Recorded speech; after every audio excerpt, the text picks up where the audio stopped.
Hey folks, welcome back to Highway Blossoms. Marina's prancing. She's a prancing.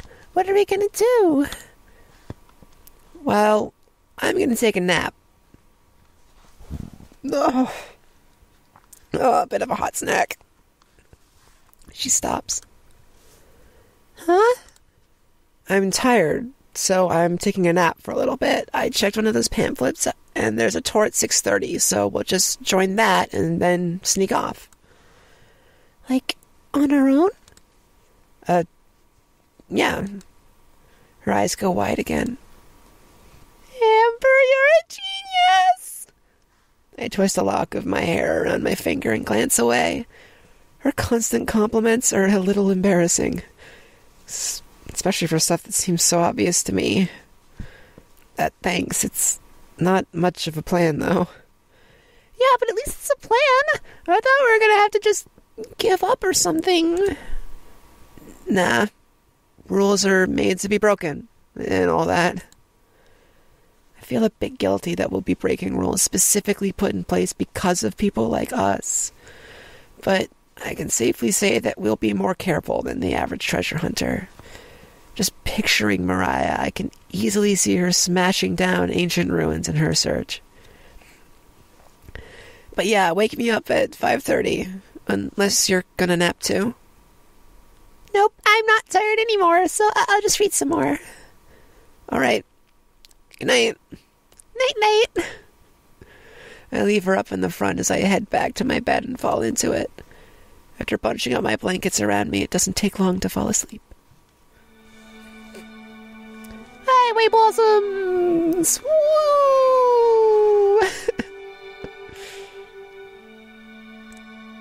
I wake up slowly, fighting to keep my eyes open. In the back of my head, I feel like something is wrong. It takes a minute before I realize I've overslept. It's 5:45. Marina was supposed to wake me up 15 minutes ago. Marina! I call her name, but get no response. Rolling out of bed, I massage my eyes and stumble up towards the front. Of course she's asleep, sprawled out on the dash with her head buried in her arms. It looks like she's been out for a while. Jerking her by the shoulder, I shake her awake. What's up, Amber? Her speech is slurred by sleepiness. I ignore the temptation to make the "not you" joke. How's that book you're reading? It's great. I just put it down to... A look of shock spreads across her face. Mounting horror takes over as she realizes the time. Oh God, I'm so sorry. I was just gonna take a nap, but then I forgot to set an alarm. To wake me up. Yeah, that's what alarms are for. Freaking out, she hurriedly tries to buckle her seatbelt, failing several times in her frenzy. I pat her on the shoulder as I sit down. It's not even a big deal, but she's so worked up. It's cool. We're not late yet. Ready to go? Marina just nods, staring at the floor. I buckle up and turn the key. The engine roars to life, and I throw it in reverse. I have to crane my neck to make sure I don't run over anyone. Road signs direct us out of town and towards the canyon. After spending so long on the highway, going down these streets with lower speed limits feels restrictive. From the corner of my eye, I watch Marina. She's being abnormally quiet. She fixes her hair, pops her knuckles, and rubs her shoulders, but she doesn't say anything. Finally, I cave. What's wrong with you? Huh? What do you mean? Her tone of voice is stressed. Maybe I'm more intimidating than I think. You're being weird. Super quiet. Oh, I didn't know if you were mad at me or not. What? For falling asleep? She nods. No, I'm not mad. Trust me, you'd know for sure if I was. Told you it wasn't a big deal, didn't I? You promise? Yeah, I promise. Marina bounces in her seat, immediately cheerier. Okay, cool, because, if you were mad at me, that'd be a bad sign.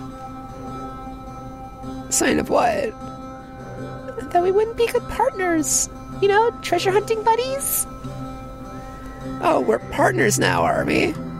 You're the sidekick, right? No way! I'm totally the main character. We're here because of me. I laugh, and she turns away smiling. She's a lot cuter when she smiles. I'm smiling more too, I realize. As I think that, it starts to make me sad again. Do I really deserve to be smiling right now? Hey, Amber? Huh? Like she read my mind, Marina snaps me out of it.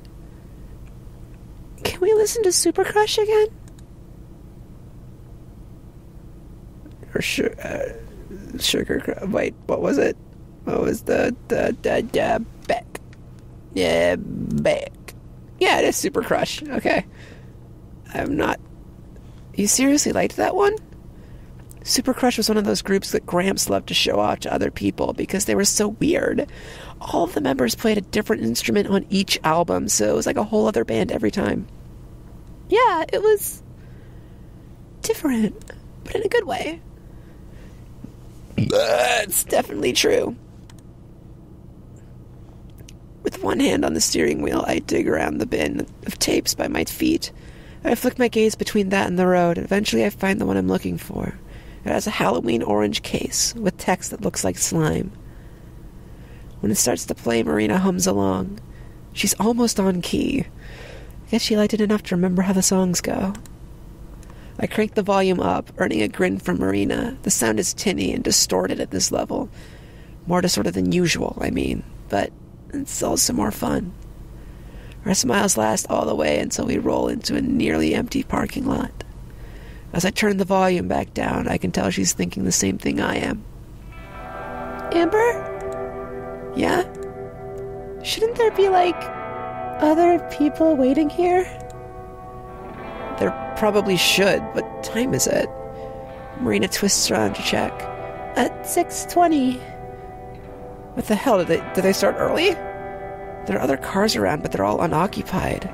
My parking job is hasty, and I take up 2 spaces, but don't bother to correct it. We hurry out of the RV. I almost forgot the key in the ignition and have to double back to grab it. Marina's already over at the information desk, probably talking to a ranger. But then she turns back to me, the despair on her face visible even though it's getting dark. There's no one here. There aren't any lights on inside either. Probably closed at 6. I vaguely recall reading that in a brochure, but I thought there would still be someone around for the tours. Don't panic. I jog back to the RV and unlock it again, rummaging through the glove box. I pull out the little blue flashlight that Gramps gave me a few years ago. I click it on and off a couple times to make sure that it works. After I lock everything back up again, I join Marina by the unhelpful help desk. She's bouncing on her heels, hands clasped together. Hey, it's alright. Worst comes to worst, we'll just do it tomorrow. But what if someone else finds the treasure tonight? I don't have an answer for that one. Guess we'll just have to catch up then, huh? Turning on the flashlight, I swing the beam around. While there's still some daylight left, it isn't much. Maybe a half an hour at the most. Catch up to what?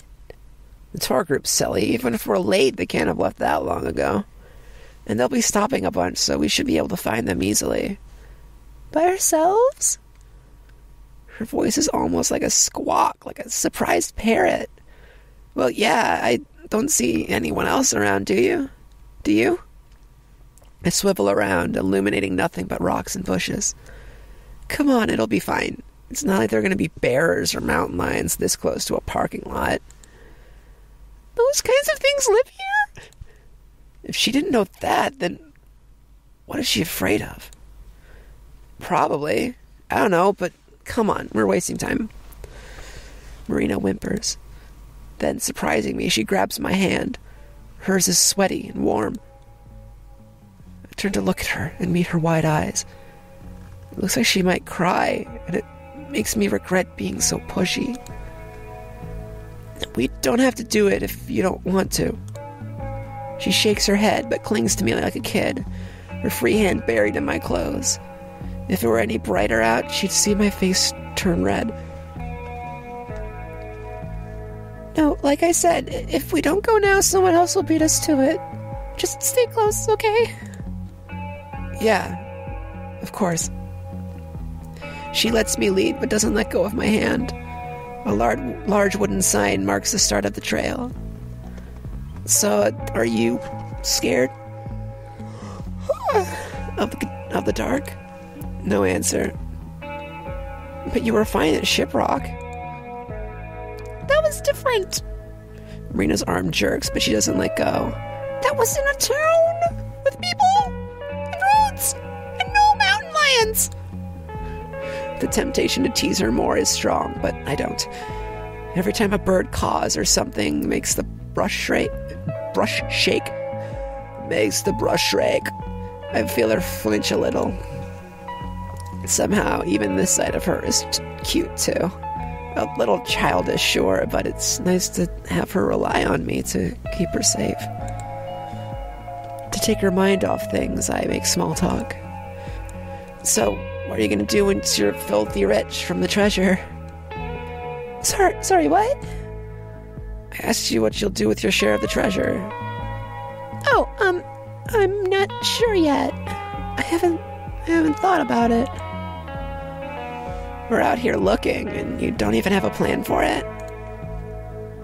It was a spur-of-the-moment thing. What about you, huh? I don't know either.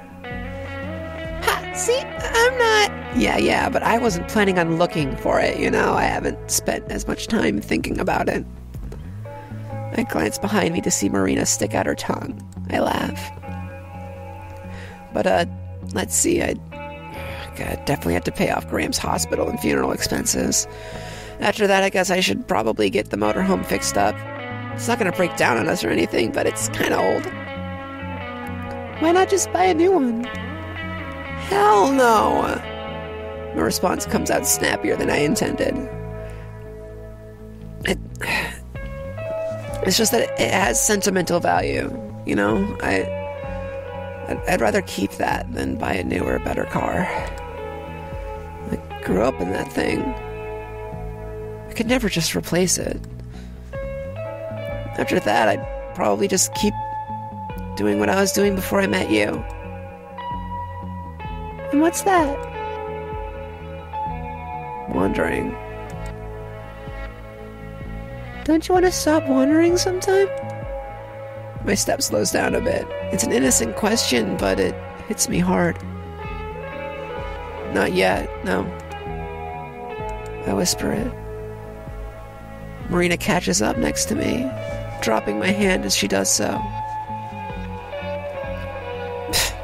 At least I'm not the only one without a goal. I poke her in the side and she squirms away a couple of feet. Ow! Dork. It's hard to stay sad around her. As we turn around a curve in the road, the tour group comes into view. Just ahead is a cluster of people, most of them armed with flashlights. It's hard to know for sure, but I can see at least a dozen different figures. The tour guide is shining his light up at a rock face, illuminating some designs on it. Everyone has their backs to us. Try to be as sneaky as possible. We want to join up without them noticing, like we've been there the whole time. If anyone notices us show up, they might notice when we leave. Why do we have to join up in the first place? I don't know how to get to the ruins we're looking for. We'll stay with the group until the tour gets there, and then we'll sneak off. Marina nods. Okay, follow my lead, and remember, be as quiet as you can. We creep forward slowly. If someone were to turn around and see us, we'd look pretty suspicious, but nobody does. The lecture on petroglyphs gives their full attention. Marina kicks a rock and I tense up, expecting that to break the spell. But we're close enough now that if it did, might not matter. And we reach the back of the tour group without anyone noticing. I give Marina a thumbs up, which she returns. Anasazi Ruins. Some of the Navajo people still call the area home. There's a living community in the canyon who... I'm not too interested in hearing about the history of the place, so I turn back to Marina. She's looking up at the pictures too, though her eyes appear glazed over. And I'm going to end the episode there. So thank you so much for watching. I am really enjoying seeing them get all gay together and stuff. This is nice. Hope to catch you next time. See ya.